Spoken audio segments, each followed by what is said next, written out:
नमस्कार, रंगकलाकार या चॅनलमध्ये आपले स्वागत आहे। दिग्गज अभिनेत्री रंभानं 1998 मध्ये प्रदर्शित झालेल्या बंधन आणि 2001 मध्ये प्रदर्शित झालेल्या क्योंकि मैं झूठ नहीं बोलता सारख्या सुपरहिट चित्रपटांमध्ये काम केलं। तो एक काळ होता जेव्हा लोकप्रिय कलाकारांमध्ये रंभाचं नाव आहे।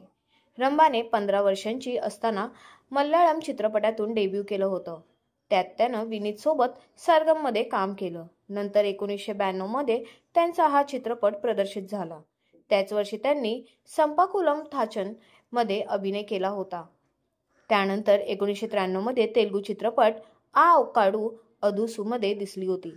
रंभानं तमिळमध्ये उजावन ते सुरुवात केली। त्यानंतर त्यांनी उल्लाथाई, अलिथा, सुंदर, पुरुष, सेनगोट्टई, VIP, अरुणाचलम आणि कथला यांसारख्या चित्रपटांमधून लोकप्रियता मिळवली। अजगिया लैला गाण्यातून त्यांना जगभरात खरी ओळख मिळाली। सगळ्यात शेवटी पेनसिंगम या चित्रपटात रंभा दिसली होती। त्यानंतर 2010 मध्ये कन्नड उद्योजक इंद्रकुमार पद्मनाभन यांच्याशी लग्न केलं आणि परदेशात स्थायिक झाली।